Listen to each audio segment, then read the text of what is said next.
Behind the electrifying second-year play from Paolo Banchero, the Orlando Magic have firmly placed themselves as one of the best teams in the Eastern Conference and one of the best young cores throughout the entirety of the NBA. The question remains, why is the NBA media not giving them the proper coverage, and how far can this team go in the playoffs?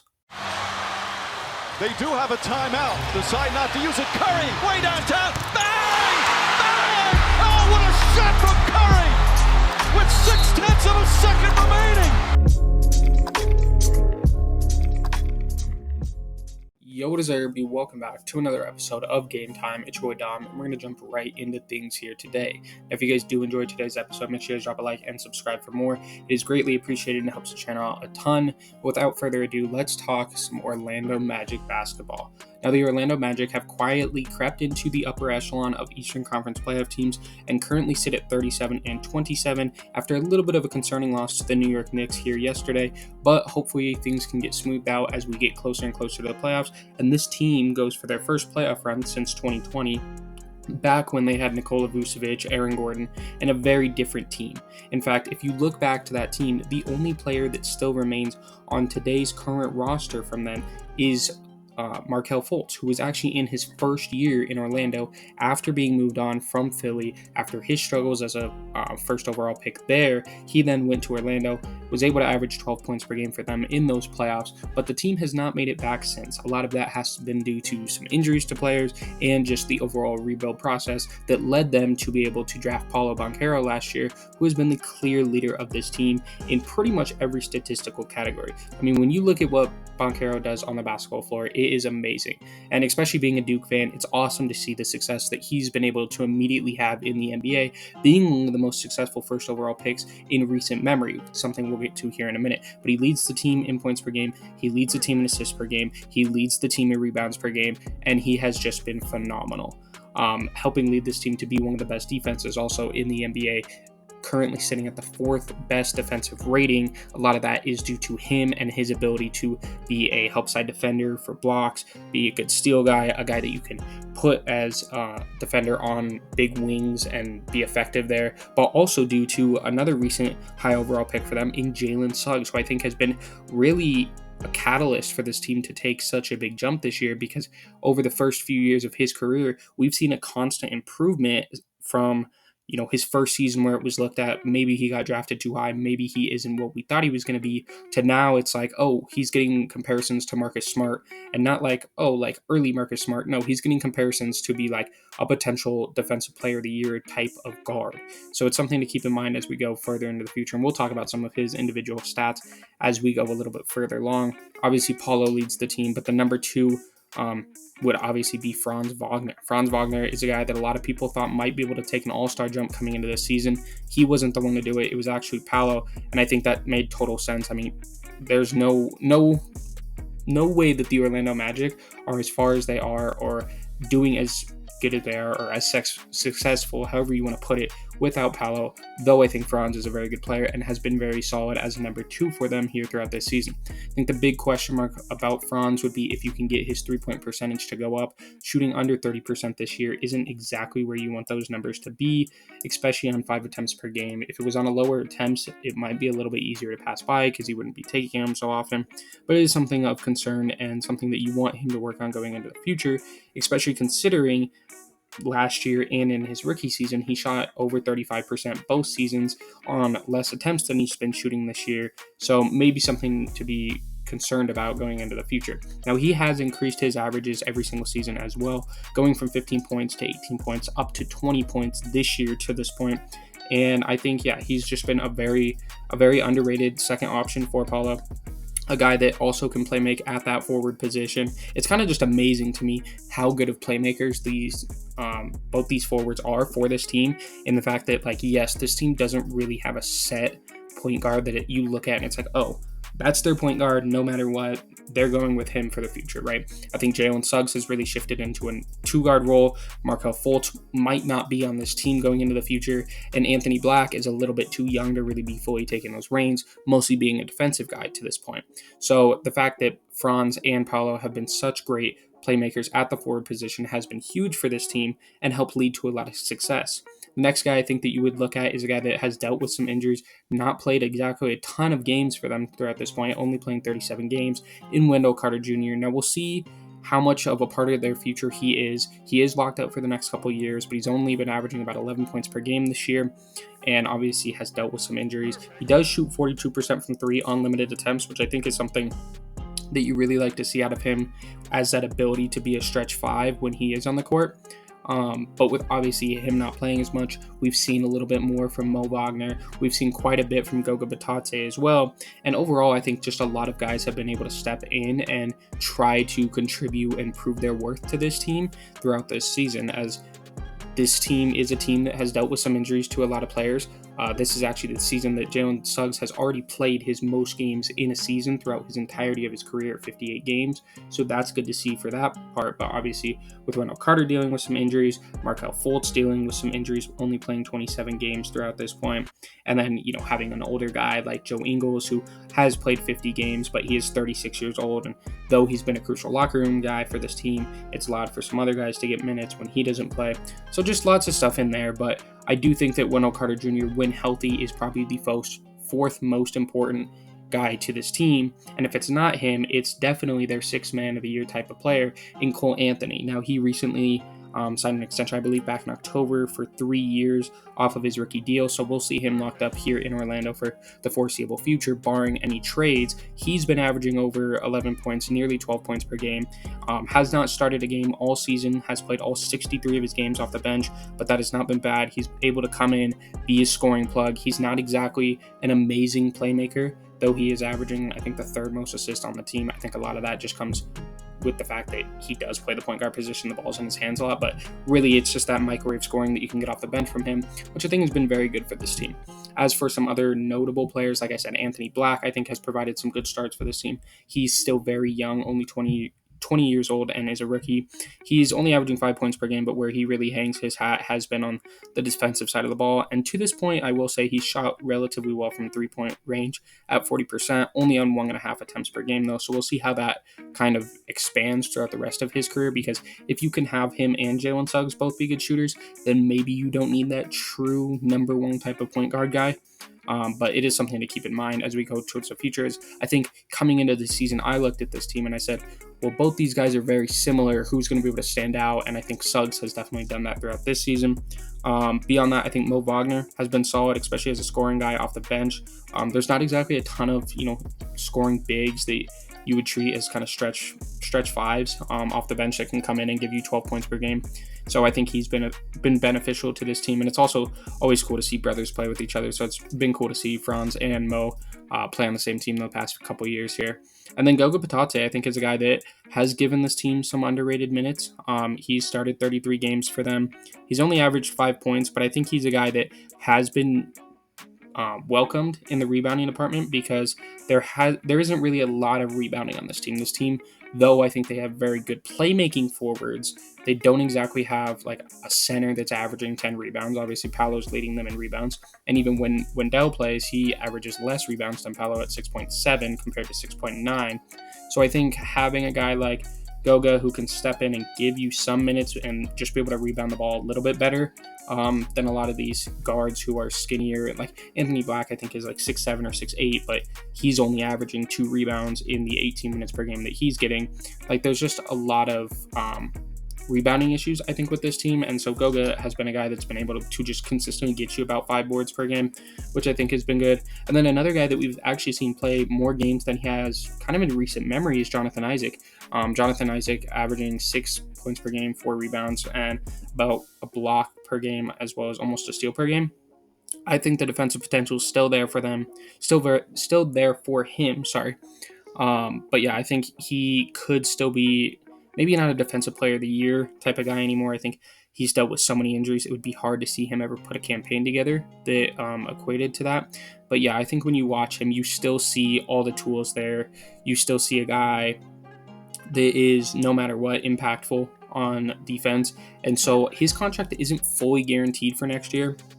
In fact, this year his contract wasn't fully guaranteed until he made it quite a ways through the season, where he was only guaranteed, I think 7.6 million out of his 17 million until a certain point throughout the season where the rest became guaranteed. So I'd be interested to see if this team actually cut him going into the offseason, maybe tried to sign him on a cheaper deal, or if they stick with him and don't open up that extra cap space, which they don't necessarily need, but I do think could be helpful and is something interesting that a lot of teams have, or a lot of not teams, a lot of people have started to kind of speculate if this team will go out and try and get like a big guy. Well, they have some money flexibility because Paolo's extension is going to come up it'll come up in 2 years. 2 years, his extension would kick in, but he's not going to be eligible to even sign it for a year. And then Franz and Suggs extensions are also coming up here pretty soon. So, or actually before Paolo. So both things to note there.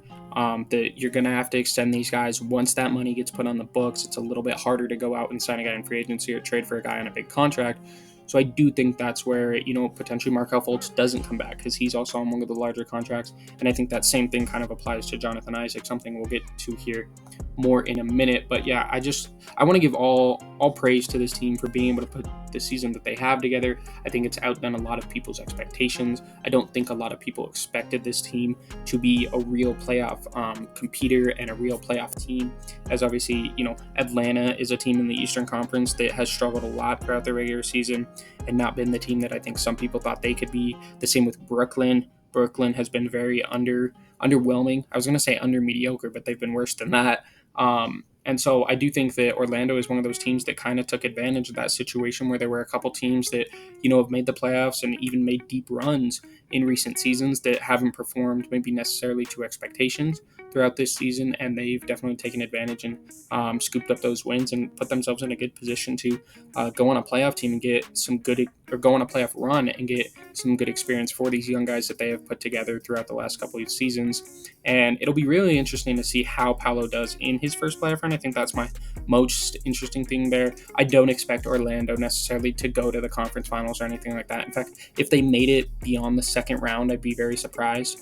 And even right now, they'd be matched up with the New York Knicks in the first round, who I view as, when healthy, a team that could really make some noise in the playoffs and potentially push to a conference finals type of run. So though Orlando is in the weaker of the two conferences, I do still expect them to be a little bit of an early exit, but that's not a bad thing because you could look at it similarly to how Cleveland responded from being an early exit last year, right? Where obviously they bring in Donovan Mitchell, they go to the playoffs, and then they lose to the Knicks in the first round in a series that they were expected to win. I think Cleveland has responded great throughout this season. They've been holding the 2 seed for quite a long time throughout this season in the Eastern Conference, and then even that has been done well, sustaining lots of injuries. And I think a lot of the guys on that team have talked about how that playoff experience has really helped their mindset going into this season, how they want to extend that. So I do think that Orlando could find themselves in a similar position to that, while still having a little bit more of a cap flexibility going into the future, as really you only have those 3 guys kind of at the top that you have to focus on extending, and I think are clearly core pieces for this team going forward. As for the rest of the team, I still think it's quite flexible to move guys around and see where you want to go with things surrounding those players. Like I said, Jonathan Isaac's contract would fully end by the end of next season, but I could see a potential chance where they do get rid of him prior to that. Markelle Fultz's $17 million will fall off the books at the end of the season, and this team is actually going to have some good salary cap space as we get to the offseason. They're going to have about $36.4 million. Again, if you cut Jonathan Isaac, I think that frees up about another $10 million. And then there is some team options that you could decline, that being Chuma Okeke, who's on a $5.2 million, he's on a $5.2 million option for this year. So his money will fall off. Gary Harris's money will fall off. And then I believe that you could get rid of Joe Ingles' $11 million team option for next year. So you have a little bit of flexibility to potentially go out and have about $40 million and really try to make a play for a guy in free agency, which would be interesting to see because I don't think Orlando's necessarily looked at as a big free agent destination. But if you can, find a guy that doesn't necessarily want to re-sign with his team, or if you can just throw enough money at one of these unrestricted free agents when we kind of see who actually makes it to free agency, because obviously there will be extensions and some other stuff and restricted free agency and all that, or even throw a lot of money at a guy like I think Tyrese Maxey will be a restricted free agency come this offseason. He'd be an interesting guy to see you throw some money at, or even potentially offer a trade up for a guy like Anthony Simons, or who knows, maybe even a Jordan Poole. I do think you kind of have that role filled with why is his name escaping me? With Cole Anthony on this team, so I don't think you really would need to go after a guy like Jordan Poole. But I do think that maybe there's an avenue where you go and you take a contract that maybe a team doesn't necessarily love on their team, and you bring it to your team where you can allow him to kind of succeed in a different role for your team, similarly to what they did when they went out and they got Markelle Fultz, because I believe they only traded like a second round pick, and this was a few years ago when they did it, so I don't remember the exact transaction off the top of my head, but they didn't trade much for Markelle Fultz, and I was just amazed that Philly had given up on him so early. And though I don't think he's really put himself in a position where he's going to be a bona fide starter for the rest of his career, I think he revived his career with Orlando. His story in getting back to being a pretty good NBA player with Orlando is something I think a lot of people should look at and commend him for, because, you know, whatever went on with his shoulder coming out of college and just the clear difference from being a unanimous number one pick in a draft with guys like Jason Tatum, with guys like Donovan Mitchell, and he stood above the rest by a ton, and obviously that's a big reason why Philly trades up. They go take him, and then that struggle that he went through and clearly wasn't the same player, for him to get to the point where he is now, I think you just have to commend him for his work ethic to get back to that point. And that's really all I guess I had to say on that point. As for other guys, though, you will have Mo Wagner locked up for next year. You will have Wendell locked up for next year. Somebody that I don't necessarily look at as a lock for this team. He's on a pretty movable contract at about $10 million for the next 2 seasons. So again, I could see this team being a team that really focuses on trying to make some moves come the offseason. But before you get to the offseason, you got to talk about playoffs, and you got to see what they can do in the playoffs. And they haven't won a lot recently in the playoffs. The last time that they made the playoffs, like I said, was in 2020, back the last year that they had Aaron Gordon, the last year that they had Nikola Vucevic for a full season, both of those players. And then obviously the first year that Markelle was there, the only guy that has any playoff experience on this team outside of Joe Ingles, especially with Orlando. He's the only guy, at least from a continuity perspective, that's still here. But the last time that they actually won a playoff series, you have to go back another decade, all the way back to 2010, when they had Dwight Howard, and he led them to back-to-back conference finals appearances after they had reached the NBA Finals the year prior, right? So it has been quite a while for Orlando since they've experienced that playoff success, and I'm sure not only is the city yearning for it, but players are yearning for it, because when you get a guy like Paolo in the building who, as a rookie, is able to go on and win the Rookie of the Year, average over 20 points per game, start to get LeBron comparisons as a rookie, and then elevate his game going into his second season, upping his three-point percentage by about 7%, becoming an all-star for the first time, becoming the best playmaker on your team at the power forward position while still being a very good help defender, and helping lead you to even more success throughout the regular season, especially from a wins perspective. So I think what he's been able to do is phenomenal, and brings, or should bring, more spotlight to this team, though I don't think it has yet. And honestly, part of the reason I wanted to make this video, but I might have held off on this video for another week or two. But part of the reason I did end up making it was because I saw a couple posts on Instagram where it was like, how is Paolo so disrespected as a number one overall pick, to the fact that nobody in the media talks about him? And from that, I kind of thought about this, and I was like, let's look at the last 10 number one overall picks and who's the most successful out of them. Well, Wemby, he's in his rookie year. The Spurs have been terrible. We didn't expect them to be very successful. I think some people thought they might be able to fight for a play-in spot. I started to get convinced of that. I do think, due to some of the lineup antics, that hurt them a lot earlier in the season. But we're going to kind of remove Wemby from this conversation. If we look at the other 9 of the 10 recent first overall picks, well, you have Paolo, who has his team. They currently sit at the 5 seed. They did sit at the 4 seed, which would be home court advantage in the playoffs. I do think would be huge for a first series with this team, if you can secure home court advantage. Though I don't think there's a ton of teams that necessarily have a huge home court advantage in the NBA. I do think there's just an advantage of, okay, if you got a 7, you play at home. You also get to start the series in your building. Like that's just a lot for a young team. Like, I'm sure the nerves are going to be high going into that first playoff game with such a youthful team. So I do think that would be huge for them. But yeah, Paolo has his team currently sitting firmly in the playoffs, right? Cade has the Detroit Pistons securing the record for the most losses in a row, though I don't put that blame on Cade, and I think Cade's been fantastic. I think it's a team around him. From a success standpoint, he's not there yet. Anthony Edwards, I would say, is the closest to Paolo, but he's playing with another recent number one overall pick who we'll get here in a minute. Zion Williamson is also playing very well, also playing with multiple all-star level players next to him, right?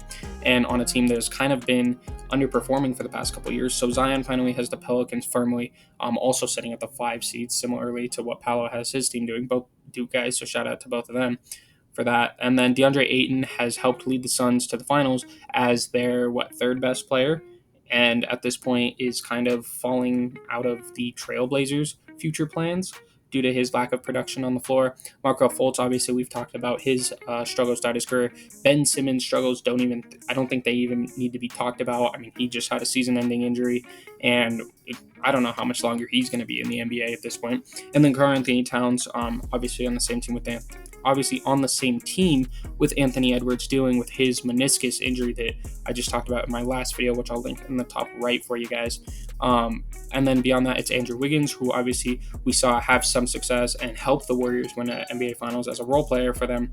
And I think in that run was probably their second best player. But he's only made one All-Star team throughout his career, and obviously that team doesn't do what it did without Steph Curry. And then Anthony Bennett, which I think is self-explanatory by the name, looked at as one of the worst busts of the NBA history. Yeah, I don't know how else to describe that, of the history of the NBA.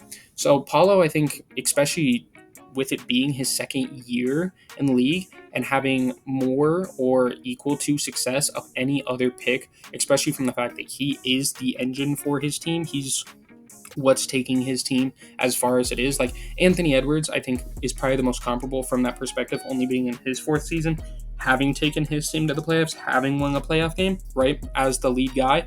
But he also plays next to, like I said, another number 1 overall pick in Karl Anthony Towns and a multiple-time Defensive Player of the Year and a guy that will win it this year in Rudy Gobert.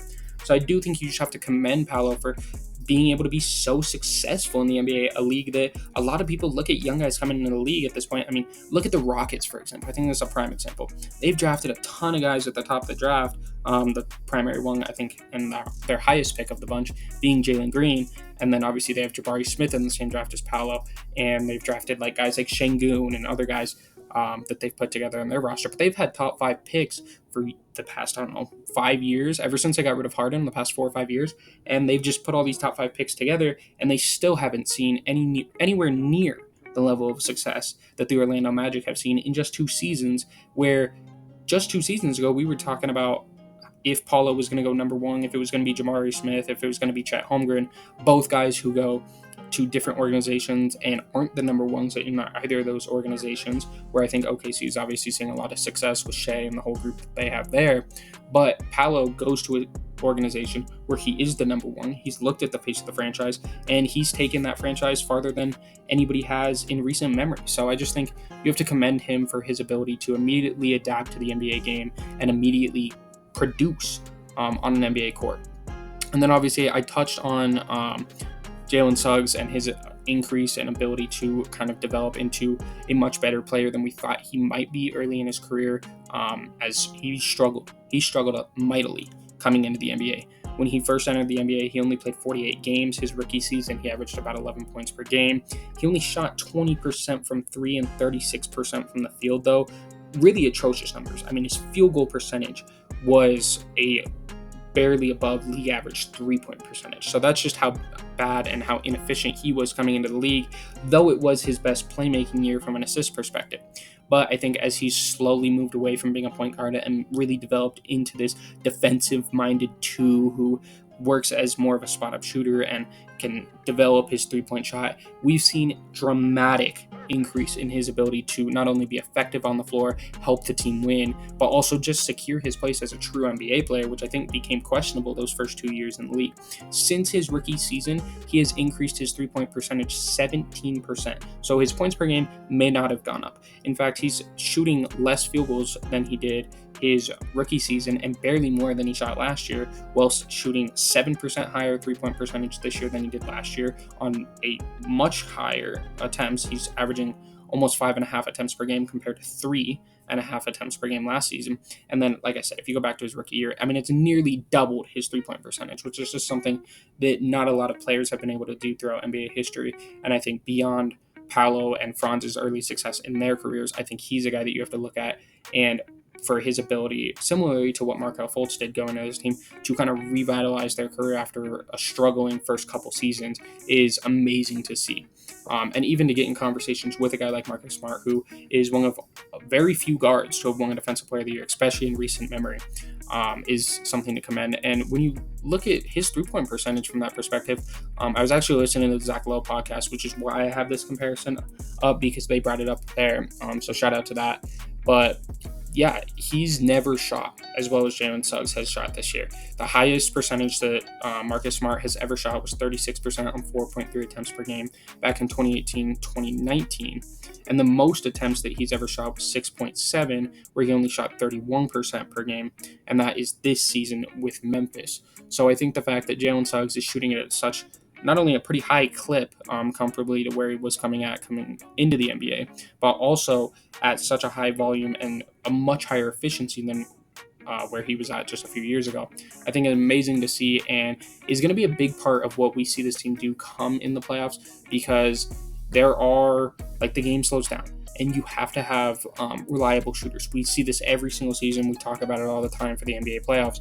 But if you can have such a consistent guy out there that can hit his shots and be a point of attack defender like he is, I think that's amazing for this team, and not only sets up this team to have a very good playoff run this year, but hopefully even more success going into the future. So really that's kind of what I got. That's kind of what I got for this team. I guess one other thing I briefly wanted to mention, I do think a lot of this early success we're seeing from the Magic and we're seeing from Paolo, I do think we kind of started to see over the summer with Team USA, where though he kind of had some inconsistent minutes and he didn't end up playing in their last game, for the most part he averaged like 8 points per game throughout their run there in the FIBA World Cup. But his first game with Team USA, he put up 21 points. He had 4 blocks. He was a plus minus of 22. He shot 75% from the field, 100% from 3 on both his attempts. And I think you saw him be able to go overseas and fit in so well with so many other talented players that when he came back, I think he was wanting to see that success coming back into the NBA.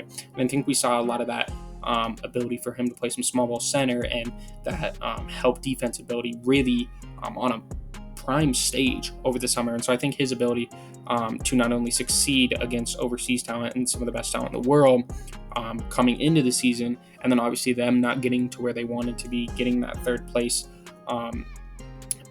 final placing, scoring, whatever way you want to put that, ending in third place over the summer, I think kind of fueled some of that fire coming into this season for him, and I think he's used that and just been an amazing player. So I just wanted to shout out Paolo. I think he is one of the future stars or current stars of this league, but he's going to be a face of the NBA for the next 10 to 12 to 15 years. I don't even know. I mean, the guy is not exactly old by any means. And I think he's only getting better. I mean, he's only 21 years old, leading his team to the playoffs as an All-Star in his second season. So I think the sky's the limit for him, and it's just awesome to see every season. It feels like there's just another young player that it's like takes a jump, and he might have taken a bigger jump than almost any young player has in recent memory, especially just from a winning standpoint. So that's really going to do it for me today. I hope you guys did enjoy. Make sure you guys drop a like and subscribe for more. Like I said, it helps the channel out a ton. It's been your boy Dom from Game Time, and I'll catch y'all next time. Peace out, guys. Franz Wagner. He's 52nd best player in the league, they say. Who? The guy from Orlando? Yeah. I do not agree with that. Number 30 on the list, Paolo Banchero. Who? The 30th best player in the league. That's what I'm saying. So if you got 2 people out of the top 100 on your team, Orlando Magic, you should be winning games. If you have 2 people that's under the top 50, you should make the fucking playoffs.